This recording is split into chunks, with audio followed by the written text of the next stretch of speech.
कीजेना। मात पिता गुरु आपना भई अलख पुरुष का। शब्द विवेकी पार की तेरे माथे की सब संता को बंदगी भई अपनी अपनी।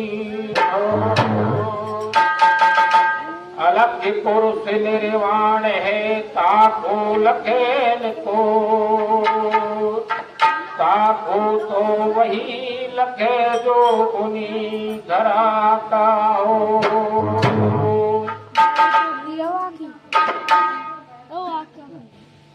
जोड़िए।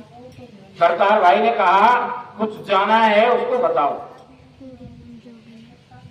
और वैसे विचार ये कहता है परमात्मा का जो खेल है वो मानने का खेल नहीं है, जानने का। अतः इस मानव देही से आपने क्या समझा है वो बताना चाहिए। तो हमने जो पाया है वो आपको कुछ बताने की कोशिश कर रहे हैं।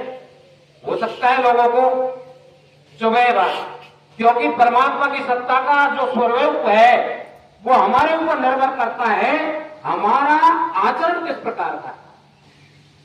जब हम स्वयं नकारात्मक कार्य प्रणाली और नकारात्मक विचार रखते हैं, जब परमात्मा के जो गण हैं वो नकारात्मक रूप में हमारे घर में प्रवेश करेंगे, हमको परेशान करेंगे। क्योंकि उनको परमात्मा ने बनाया इसलिए है कि जो मुझे भूलता है, जो मुझे याद नहीं करता है, उनको परेशान करके पूरे मुझसे जोड़ना है।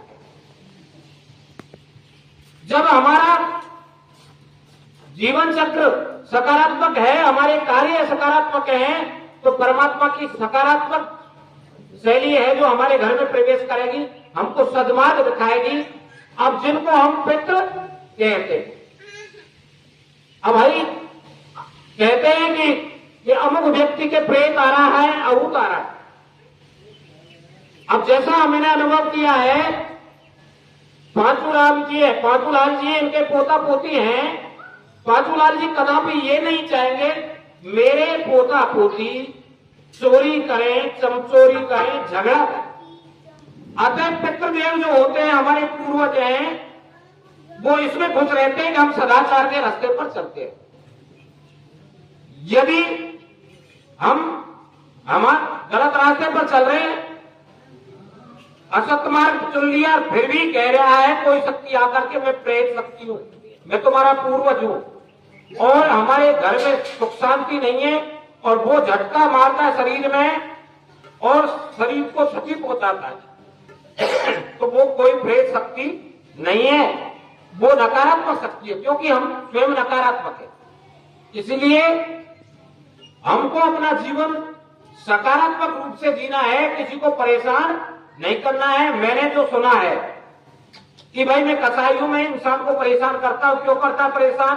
जो उस मालिक को भूल गया, धर्म के विपरीत आचरण करता है, दूसरे जीवों को सताता है, उसी को मैं परेशान करता हूं। उन भक्तों से मुझे डर लगता है। अतः भक्ति मार्ग में आनंद है, जिसको ऊपरली पढ़ाई जो कहते हैं वो समाप्त हो जाती है। मैंने मेरे अनुभव से पाया है, मेरे घर में काफी परेशानी थी, लेकिन इस मार्ग पर चल करके मैंने उस का निदान पाया है। अब इसका निदान लोग गंडे ताबीज में तलाशते हैं। गंडे ताबीज के विषय में भी पाया है कि लोग गंडे ताबीज बतवाते हैं, भाई इससे कोई फायदा होने वाला नहीं है। हमने वैद्य से दवाई ली, परहेज नहीं किए तो हमको कोई फायदा नहीं मिलेगा। अतः गंडे ताबीज के साथ साथ हमको एक काम करना है, सद्मार्ग पर चल रहा है, सत्संगति पर चलना है, परमात्मा को याद रखना है, दूसरे जीवों से प्रेम बढ़ाना है, दूसरे जीव को परेशान नहीं करना है। तो वो परमात्मा इतने दयालु हैं कि बिना गंडे ताबीज के हमको फायदा देंगे। क्या आपके कुछ भी गड़बड़ी है घर में, सबका समाधान निकल जाएगा उस नाम पर चल कर। और परमात्मा की कहीं मोट बंधी हुई नहीं है जिसको हम उठा करके और बांध के लिए आए। वो कण कण में है, घट घट में है। जब हम समस्त प्राणियों का प्रेम से दिल जीतेंगे तो ही हम उसके नजदीक जा सकते हैं, अन्यथा हम नहीं जा सकते। ऐसा भी विचार आया है। अब क्षमा करना ऐसा ज्ञान शास्त्र के खिलाफ भी जाता है, जिसको पारक कहते हैं। आषाढ़ में मेघ बरसता है, हमारे पास में बाजरे की थैली नहीं है तो हम खेत में बाजरे की फसल नहीं कर सकते, और खेत है बीज नहीं है तो फसल नहीं हो सकती। तो इसी प्रकार जो ग्रंथों में लिखा हुआ है, जो बिना मैया का लाल है, ये अकाट झूठ है, ये प्रैक्टिकल का विषय है, हम आंखों से देख रहे हैं। जितने जीव पैदा हुए हैं सब मैया के से हुए हैं, सबका बाप है, इसलिए ऐसे झूठे खेल में घुसने की जरूरत नहीं है। इस देश का जो बहुजन समाज है, जब सिंधु घाटी सत्ता नष्ट हुई तो कुछ लोगों ने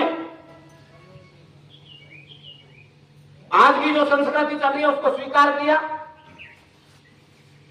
और कुछ लोग ऐसे थे इस झूठी संस्कृति को स्वीकार नहीं किया, जंगलों की ओर पलायन कर गए, उनका नाम आदिवासी रखा गया। और जब भारतीय संविधान द्वारा इन आदिवासियों को कुछ सुविधाएं मिली, ये साधन संपन्न हुए, तो जो प्रकृति प्रदत्त ज्ञान था, जो आंखों से देखा था, उस ज्ञान को नकार करके झूठे ज्ञान की ओर बढ़ गए। क्षमा करना ज्ञान वो ही है जो सत्य और असत्य का अंतर करने की कला सिखाता है। श्लोक धोए सोल्टे चौपाइया सीखना ज्ञान नहीं है। जैसे दो पेड़ आम के खड़े हुए हैं, मैं दोनों की कैरी आपके सामने रखूं, उनको काट फांस के आप ये निर्णय कर लेंगे ये कैरी अचार की है और ये अचार की नहीं है, तो ये आपका ज्ञान है। दो व्यक्तियों को देख करके ये आदमी गुणी है, ये अवगुणी है, ये आदमी दुखी है और ये सुखी है, तो इतना अंतर करना ज्ञान है।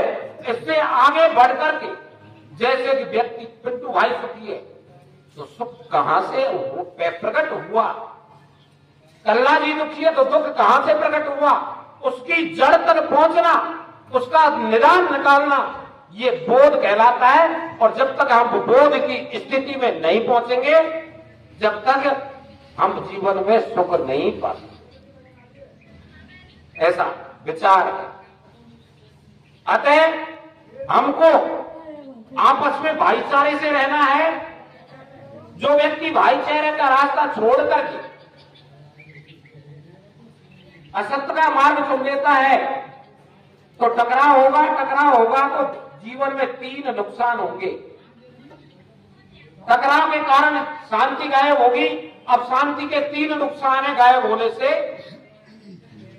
हमारा स्वास्थ्य खराब होगा, क्योंकि अधिक जागने पर हम दूसरे दिन हमारा पेट साफ नहीं होगा, फिर शरीर में गर्मी बढ़ेगी, बीमारी बढ़ेगी।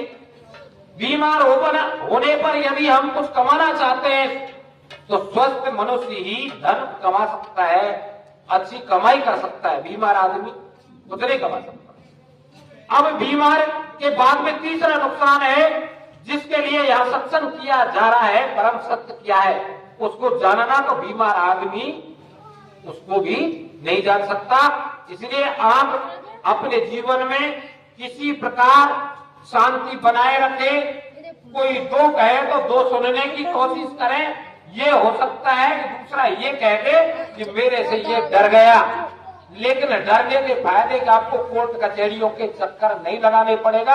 आपका आर्थिक नुकसान नहीं होगा, और आर्थिक नुकसान नहीं होगा, परिवार में सुख शांति होगी, तो आपके बच्चे चहुमुखी विकास करेंगे, आपकी गृहस्थी चहुमुखी विकास करेगी। आपने आंखों से देखा है, जो दुराचार का रास्ता चुनते हैं वो खाते पीती गृहस्थी पतन को प्राप्त होती है, और जो गृहस्थी गरीबी में जीवन यापन कर रही है लेकिन सुख शांति से जीवन यापन करते, किसी से टकराव नहीं करते, वो आगे बढ़ जाए। ऐसा विचार है।